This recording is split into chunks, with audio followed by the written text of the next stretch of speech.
Bueno, en la clase de hoy lo que a mí me gustaría hacer es, ay, em, voy a empezar retomando un poco la explicación que estuvimos viendo del mito y del pensamiento mítico, ¿no? Alrededor del problema del Arjé y de cómo ese pensamiento mítico concibe que la realidad está separada en dos planos. Voy a retomar algunas ideas de estos dos planos y de esa separación entre el plano sagrado religioso y el plano profano, ¿no? Eh, Estos dos planos para la mentalidad religiosa se encuentran separados. Eso es un poco la experiencia humana de no tener un contacto cotidiano con los dioses, ¿no? Entonces el humano eso lo vive como si los dioses se encontraran en otro plano y que los momentos en donde uno se encuentra con esos dioses o se conecta, ¿no? Se religa con los dioses, son momentos muy especiales, ¿no? Entre otros son los momentos del ritual. Hoy vamos a tratar de llevar esto a el planteo que hace Marcel Detienne en su libro Los maestros de verdad en la Grecia arcaica. Eh, digamos, nosotros vamos a retomar todas esas figuras que vimos de los dos planos, la triple excepcionalidad, los seres excepcionales. Lo vamos a retomar para ver cómo se da ese esquema mental que valdría para cualquier concepción religiosa.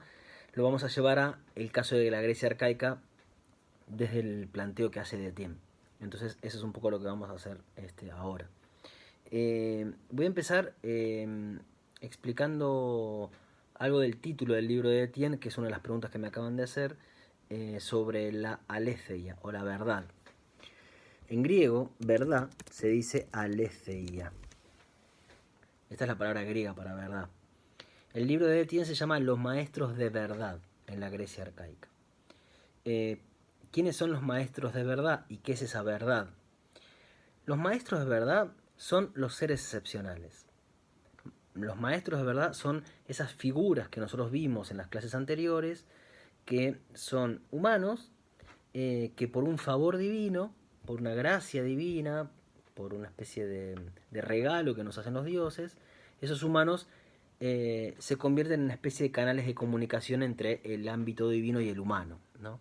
Y entonces es gracias a estos seres excepcionales que nosotros podemos acceder al plano de los dioses y poder conocer eso que hicieron los dioses. Recordemos que estamos dentro de la configuración mítica, que el mito es una forma de sabiduría, esto es una forma de dar cuenta del problema del arjé, ¿no? Una forma de dar cuenta de lo que es el origen o de lo que es el principio explicativo de las cosas, que ese mito, para dar cuenta del arjé, ¿qué es lo que hace? Narra acontecimientos divinos. Los mitos lo que hacen es contar las acciones de los dioses, lo que hicieron los dioses, porque parece ser que en esta configuración religiosa las acciones de los dioses, lo que hicieron los dioses, son la arjé, ¿no? Las acciones divinas son el principio explicativo de la realidad. Entonces, estos seres excepcionales son esos seres a través de los cuales podemos acceder a eso que hicieron los dioses y conocerlo. Y en muchos casos, o en algunos, estos seres excepcionales, al tener esa especie de visión o de contacto o de conocimiento de lo que hicieron los dioses, lo ven, ¿no? Mientras que los humanos no vemos nada, yo miro el cielo, miro la tierra, y solo veo cielo y tierra, pero no lo veo ni a Gea, ni a Urano, ni a Zeus. Estos tipos sí los ven. Estos tipos sí pueden acceder a esas acciones divinas. Eh, Esos seres excepcionales son los maestros de la verdad. ¿Por qué son los maestros de la verdad? Porque son los seres que pueden acceder a la verdad. Bien, ¿qué es la verdad? ¿Qué es la aletheia en la Grecia arcaica? En este contexto religioso, aletheia, verdad, quiere decir algo diferente de lo que nosotros comúnmente entendemos por verdad. Nosotros solemos tener una concepción de la verdad, por lo menos en nuestro sentido común, como cotidiano, que es una concepción que viene tanto de la filosofía como de la ciencia, y que nos dice que la verdad es una propiedad de un discurso o de un conocimiento. Es decir, es la propiedad o la característica que tiene un conocimiento o un discurso de corresponderse con la realidad. Esto es súper fácil. Yo digo, este lápiz es rojo. El discurso o el conocimiento mío acerca de que el lápiz es rojo o acerca del color del lápiz es verdadero porque lo que digo coincide, en este caso, con lo que veo. que sería un poco esta idea de la correspondencia entre un discurso, una imagen, un conocimiento y algo que sería la realidad que está ahí afuera. Cuando nosotros decimos que algo es verdadero o falso, nos solemos referir a esto, a una propiedad de un conocimiento o de un relato, por ejemplo, ¿no? Yo les cuento, no saben lo que me pasó ayer, yo salí y les cuento un bolazo. Entonces ustedes me dicen, Guido, eso es falso lo que estás contando, es mentira. Si digo que es falso, quiere decir que el relato que les hice no tiene que ver con la realidad, con lo que a mí me pasó. Bien. En la Grecia arcaica, esa concepción de la verdad no está. O si quieren, en la concepción religiosa sería la explicación más correcta, el concepto de verdad es otra cosa. Ese concepto que les acabo de explicar viene en parte del sentido común, podríamos decir que existió siempre. La filosofía después lo toma y lo hace como un concepto, ¿no? Lo vuelve un concepto. Y considera que es eso la verdad. La filosofía toma una concepción del sentido común que todos los seres humanos tenían, que es esta idea de, che, es verdad, tal cosa que dijiste o no, eso los humanos lo supieron siempre, la filosofía lo convierte en un concepto filosófico. Bien, la verdad en el pensamiento religioso no tiene que ver con eso, es otra cosa. En Grecia, el término verdad se dice aletheia. Y esta palabra aletheia, ya lo dije la vez pasada, está compuesta de dos términos. Uno es a, que es la alfa privativa, que es la misma a privativa que tenemos nosotros, ¿no? Como cuando decimos atemporal o a histórico. Esa a niega, ¿no? Lo venía pronunciando re mal yo, sí, no pasa nada. No importa, la pronunciación no importa. Aletheia empieza por a, que es la alfa privativa. Y letheia viene de lete. Lete, en una primera acepción en griego, lete es el velo. Es como un velo, como un tul, como una especie de cortina. Alete querría decir entonces lo develado, lo sin velo, lo desvelado, ¿no? Como si uno corriera un velo. Como si uno tuviera una cortina, un velo que lo separa de la realidad y yo develo y accedo a la realidad. Esa develación, digo que es la verdad, lo desoculto que es eso real, que sería el plano de los dioses. Con lo cual, verdad acá no alude a una propiedad del conocimiento, no alude a una propiedad del discurso, sino que alude a la misma realidad. Es lo desoculto, es lo develado. ¿Y qué es lo desoculto, lo develado? Lo verdaderamente real, lo que en la metafísica hubiera dicho que es lo verdaderamente real, en oposición a lo aparentemente real. ¿Y qué es eso verdaderamente real? El plano de los dioses, las acciones de los dioses. Entonces yo puedo ver perfectamente que todos los años acá hay una estación que es la primavera, en la que empiezan a crecer nuevamente las plantas y se reproducen los seres, y es el momento donde la vida vuelve, ¿no? A la tierra. Y es cierto que la primavera o la fertilidad todos los años va y viene, ¿no? Y es más o menos, hay primaveras que son mejores, temporadas que son mejores que otras, a veces los animales se reproducen mejor o peor. La fertilidad en este plano, como todo en este plano, no es del todo real, es imperfecto. Recuerdan que las características de este plano era lo imperfecto. Ahora, eso que es el origen, lo que explica esta vuelta del ser acá, es qué cosa, ese encuentro que ya les conté entre Deméter y Perséfone.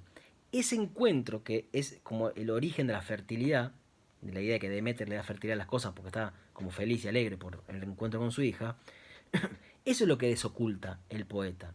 Y eso que desoculta el poeta es la realidad de la fertilidad, es lo verdaderamente real de la fertilidad. Acá la fertilidad es más o menos, se parece a la fertilidad, pero nunca llega a ser la fertilidad. ¿La fertilidad qué es? Deméter. Bien. Entonces, Diego iba a hacer un comentario sí. que me parece que viene bien. Hola a todos primero, que no los saludé. Me parece que acá también esto que estás explicando de la aletheia y la leche es que nos permite poner en tensión, ¿no? Estas dos cosas que no se pueden entender una separada de la otra, y también que los poetas, como podrían ser otros seres excepcionales, adquieren su excepcionalidad justamente ahí, posibilitando que nosotros podamos conocer lo verdaderamente real. y que también ellos pueden ocultarlo si así quisieran. Hay una carga de poder en esa figura que ellos ocupan. Sí, ahora va a aparecer esta idea. Claramente son maestros de verdad porque son funcionarios, ¿no? Tienen una función social estos maestros de verdad. Eh, Porque esto es la alianza entre el saber y el poder que ha existido siempre. Acceder al saber siempre lo ha situado al ser humano en una posición de poder. Entonces estos seres excepcionales ejercen un poder en esta capacidad o en este favor que tienen de desocultar lo real. La verdad entonces es la realidad misma. Cuando hablamos de verdad aquí no estamos hablando de una propiedad del discurso del conocimiento, estamos hablando de la misma realidad. Los seres excepcionales desocultan el plano de los dioses, desocultan el plano de los dioses, lo develan. Aquí comienza, o si quieren de aquí comienza, una historia que la va a continuar la historia de la filosofía, muy importante, que es la relación entre el conocimiento y la luz, y lo luminoso, ¿no? Conocer es como iluminar lo que está en la oscuridad, y yo no distingo bien, lo ilumino y lo puedo ver, ¿no? Hay una metáfora como muy importante en estos relatos míticos, pero también en la historia de la filosofía, que es hacer una especie de, sobre todo en Grecia, de metáfora de el conocimiento como algo visual, ¿no? Como si la visión fuera el ejemplo paradigmático de lo que es conocer, ¿no? Es ver, es hacer que algo venga a la luz. Y el poeta lo que hace es eso, es develar, ¿no? La verdad, lo real como lo descubierto por el poeta. Después vamos a ver más adelante que Lete, si yo lo escribiera con mayúscula, así, Lete, también es el nombre de un río. En un mito que recoge Platón, en el que se habla de que las almas de los humanos, que son inmortales, habitan en un espacio, en un topos inteligible, que no es este mundo, que se podría parecer en algo al sagrado, pero en la medida en que Platón es un filósofo, no está hablando de los dioses, hablará de otra cosa, ya lo vamos a ver. La cosa es que estas almas, cuando entran a nuestros cuerpos, antes de entrar al cuerpo nuestro, tienen que pasar por un río, que es el río Lete, que es el río del olvido. Al beber las aguas del río del olvido, el alma se olvida de todo lo que había visto en ese otro plano y encarna en estos cuerpos como si fuera un ser ignorante, un ser que no conoce, que no sabe, cuando en realidad conoce pero se lo ha olvidado. Con lo cual, en esa línea platónica, y eso también va a ser importante para el poeta, lo develado, lo desoculto, también es lo desolvidado, como si conocer fuera recordar. Conocer propiamente es recordar. Hay algo en relación a la memoria, como si el conocimiento uno lo extrajera de su propia memoria. Bueno, como lo de Odiseo, claro, ahí habíamos visto que había un papel de la memoria importante. Vamos a verlo, tal vez hoy lo llegamos a ver, la idea de la memoria en esta configuración religiosa, sí. En la alegoría de las cavernas lo menciona, en la alegoría de la caverna no menciona exactamente esto, pero probablemente esté relacionado seguro. Entonces, los maestros de verdad, ¿de quién estamos hablando? De los seres excepcionales por un lado y de la verdad como aquella realidad que develan, que es el plano de los dioses. En el caso de Grecia, eh, esta concepción de los dos planos separados por esa brecha ontológica tiene un nombre, o si quieren, la brecha ontológica, ese espacio intermedio entre el plano sagrado y el plano profano, tiene un nombre que es la provincia de lo mágico religioso. La provincia de lo mágico religioso. Es decir, los maestros de verdad habitan la provincia de lo mágico religioso. Dentro de esa provincia de lo mágico religioso, que es como ese espacio, ese topos, en donde acontece la permeabilización de los planos, ya lo expliqué esto. En esa provincia de lo mágico religioso, en el caso de Grecia, hay por lo menos tres campos, muy bien Florencia, tres campos, como tres maneras distintas de poder generar esa relación con el plano sagrado, esa permeabilización. Hay un plano que es el plano de la adivinación. El plano de la adivinación, de la mántica. ¿Qué es esto? Es el caso del ser excepcional que es el adivino, ¿no? Una forma de maestro de verdad, o un tipo de maestro de verdad, una manera de darse el ser excepcional en Grecia, está en el adivino. Un adivino en Grecia es un ser excepcional. ¿Qué quiere decir esto? Quiere decir, como yo digo siempre, el adivino adivina, como si yo le dijera, voy a una bruja que vive acá a la vuelta y le voy a preguntar cuándo van a levantar la cuarentena. Y entonces la bruja me mira la mano, mira la borra de café, o no sé qué hace, y dice, van a levantar la cuarentena el 10 de agosto. Llega el 10 de agosto y escuchamos que el presidente dice, a partir de hoy se levanta la cuarentena. Y uno dice, ¡oh! Mirá cómo la pegó la bruja. El adivino la pega, como cuando dicen, la repegó. Fue el 10. No, el adivino no la pega.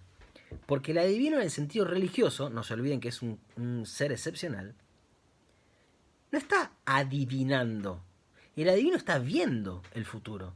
Porque al acceder al plano sagrado, que sabemos que es un plano atemporal, accede a lo que fue, a lo que es y a lo que será. Porque está accediendo a un plano donde no hay tiempo. Entonces el tipo ve el futuro, no es que le está pegando, lo está viendo. Sería una predicción. Bueno, es una visión. En el caso de Grecia es una visión. El adivino tiene una visión acerca de lo que va a ocurrir. O de lo que ocurrió, ¿eh? El famoso caso de Edipo, por ejemplo. El adivino, Tiresias, lo que descubre es lo que pasó antes, ¿no? En el mito tenemos a Tebas, que está pasando por una especie de peste, que se está muriendo mucha gente. Es un vidente, ¿sí? Tendría que llamarse vidente, exactamente. En Tebas hay una peste y entonces se sabe que eso es un castigo de los dioses y que eso lo que se está pagando ahí es un crimen. Un crimen que es un crimen con derramamiento de sangre, es decir, alguien que asesinó a alguien. Que sabemos que es Edipo, que en ese momento es el rey de Tebas, casado con su madre esposa, ¿no? Yocasta, y que él ha matado casi de manera accidental a su padre, sin saberlo. Entonces, él, que ahora está reinando en Tebas, es un asesino, criminal, sin saberlo, y toda la ciudad está sufriendo ese castigo. Y entonces el adivino va para atrás a ver qué pasó. Tiene el don de la evidencia, en esa cualidad reside su excepcionalidad. Exactamente, Lu, sí, eso es. El adivino tiene un don de evidencia. El tipo ve el futuro o el pasado. Ok.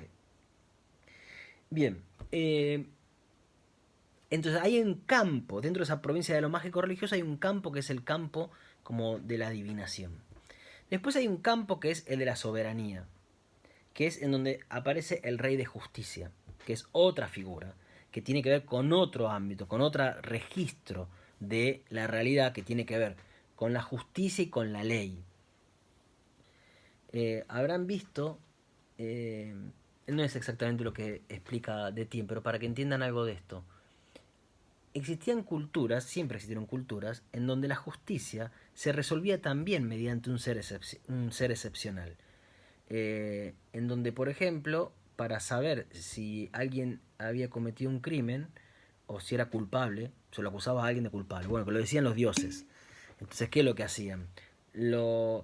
Cada cultura podía tener un ritual diferente. No sé, podía ser esto. Tiremos al tipo, tiremos a la persona a una piedra y lo tiramos al lago. Si flota, es inocente, por ejemplo. No, no una estupidez, digo, pero había procedimientos rituales cuyos resultados estaban manifestando la verdad, es decir, lo verdaderamente real, eso que los dioses terminan de definir. Y eso se hacía mediante un ritual en el que se definía la justicia divina, por ejemplo. Bien. Por ejemplo, en la serie Juego de Tronos, en algunos momentos aparecen episodios similares, claramente inspirados en hechos reales de la historia de la humanidad, en donde para decidir la culpabilidad tienen que luchar dos hombres. Y si uno vive, es inocente, porque se cree que ahí el poder que está actuando en esos dos combatientes es el de los dioses, no es el de los humanos. La bruja roja por ahí, sí. Bien. Por último está el campo poético, que es el del poeta, que es el personaje que nosotros vamos a ver. El poeta es un ser excepcional que se pone en contacto con el plano de los dioses a través, como de una doble mediación, a través de unas diosas que son las musas y a través de la madre de esas diosas que es la memoria, que es otra divinidad. En un rato voy a explicar todo esto. Este poeta tiene la característica de ver lo real. ¿Se acuerdan? Les había contado que cuando Odiseo estaba en el país de los feacios, habían llamado a un poeta y había cantado el poeta como el gran Odiseo había hecho el caballo de Troya, y Odiseo se había puesto a llorar y había como revivido esa escena. Esto es importante. El canto del poeta es como si le hubiera vuelto a Odiseo a su ser. Tan fuerte eran esas palabras, tan real eran esas palabras, que producían un efecto de realidad en Odiseo. Y le dice, cantas tan bien que parece que estuvieras viendo lo que cantas. Es que el poeta lo está viendo, y las palabras que salen de su boca no son palabras humanas, sino que son las palabras de las diosas, que a su vez son hijas de la memoria, que es una divinidad que está asociada claramente a la memoria de todos los tiempos, ¿no? Entonces, el poeta accede a esa visión y canta. Es decir, lo propio del poeta es cantar. Eso nosotros lo perdemos, incluso en algunas ediciones que hay de algunas poesías antiguas lo podemos perder, pero el poeta canta en verso, y canta a veces acompañado de instrumentos musicales, ¿no? Que en el caso de Grecia puede ser una lira, por ejemplo, ¿no? Una cítara. Pero el mito que yo se los narro, una cítara, claro, que yo se los narro, o que uno lo puede leer y es una narración, y eso quiere decir la palabra mitos, sabemos en griego. El mito en este contexto religioso es el canto, es decir, es una práctica que está asociada a la música, a la palabra cantada y ritmada, a la música. Entonces el poeta cantaba. Los mitos que nosotros conocemos de Grecia, muchos de ellos provienen de textos que sobrevivieron, o bien de poesía oral que en algún momento se escribió, o bien de un poeta que en algún momento dejó de simplemente cantar en voz alta, de manera oral, el relato, y lo escribió. Y eso fue una gran revolución para Grecia. Y ahí va a empezar incluso a cambiar la propia concepción. En el momento en que el poeta, que en este caso es Hesíodo, el poeta Hesíodo, creo que algo lo vimos la vez pasada, en el momento en que Hesíodo, que es un poeta inspirado, que es un poeta que canta, escribe ya su poema, ahí termina la larga historia de los poetas inspirados. Y va a empezar a cambiar la configuración. Y esta configuración religiosa del mito que estamos explicando va a empezar a desplazarse, por lo menos en el caso de Grecia. Bien, ¿vamos bien? ¿Alguien quiere decir algo?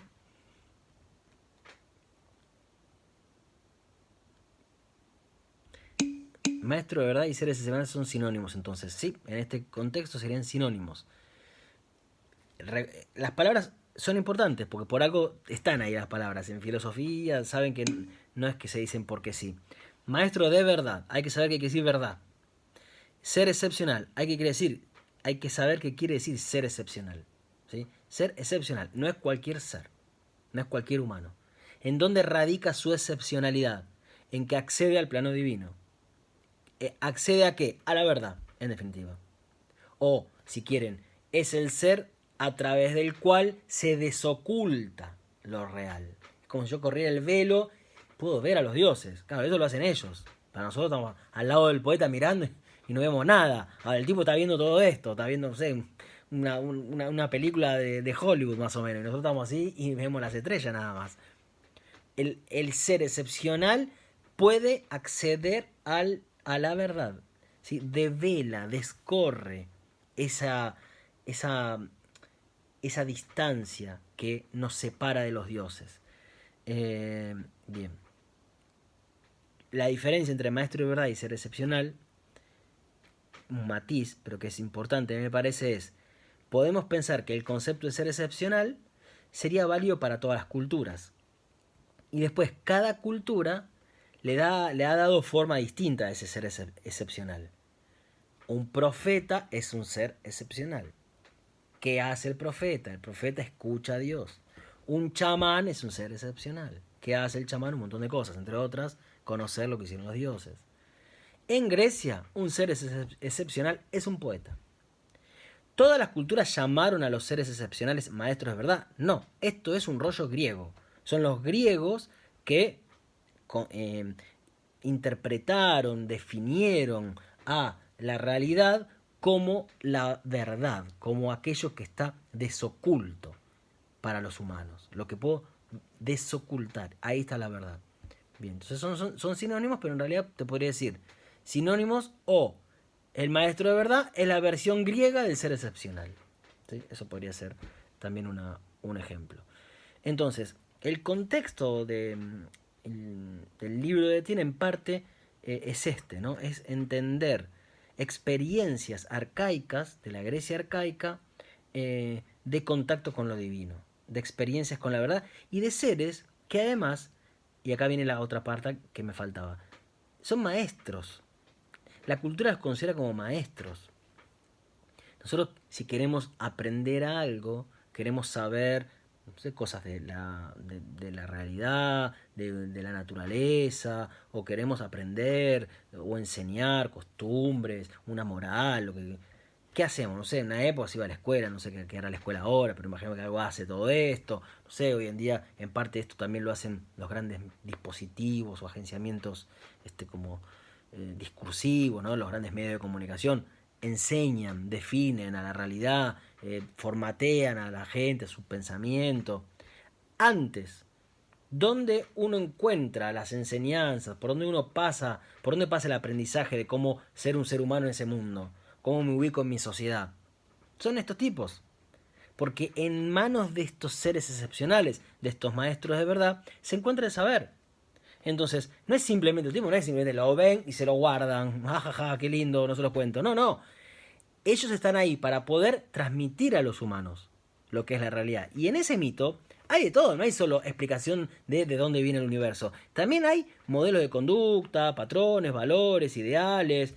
Los mitos después valen para todo. Son como las grandes usinas de producción de sentido los mitos para una sociedad. Ahí encuentro el sentido, ahí encuentro los modelos, ¿no? Ahí encuentro como cierto sostén para poder ubicarme en el mundo social. Y eso es lo que los convierte en maestros de esa verdad. No solo la ven la verdad, no solo la desocultan, sino que además la transmiten. En ellos encontramos los grandes modelos. Miren, hay una película que es bastante acertada en ciertas representaciones sobre algunos aspectos de la cultura griega, que es Alexander, que es la película de Oliver Stone sobre Alejandro Magno, en donde se muestra bastante bien lo que era la experiencia de la llamada, comillas, homosexualidad griega. Si tenemos oportunidad en algún momento se los voy a explicar para entender que no era lo que hoy llamamos homosexualidad, pero se ve muy bien en esa película y se ve muy bien también este valor didáctico o de enseñanza que tenían los mitos. Porque Alejandro Magno se mide permanentemente con Aquiles y con los relatos que vendrían de Homero, lo hablamos la vez pasada, los relatos sobre este héroe. Y él es un personaje real, Alejandro Magno, se forma y se educa mirando ahí, mirando a Aquiles. Eso es el texto que define el sentido, en este caso, de un gran guerrero, ¿no? Él lo ve ahí, así como otros, para pensar que es ser un buen padre. No sé, mira una película de Hollywood y se cree, qué sé yo, que es Tom Hanks en no sé qué película, porque así se definen los modelos, con estos grandes agenciamientos que producen realidad. En la antigüedad, el tipo miraba al relato de Homero. Son maestros, ¿sí? Son maestros. Forman a la cultura. Tejen el sentido de la cultura que nos sostiene y nos orienta y nos ubica. Por eso son maestros de verdad. Bien, esto es un poco el espíritu no solo del libro de Marcel Etienne, Los maestros de verdad en la Grecia arcaica, sino del capítulo La memoria del poeta.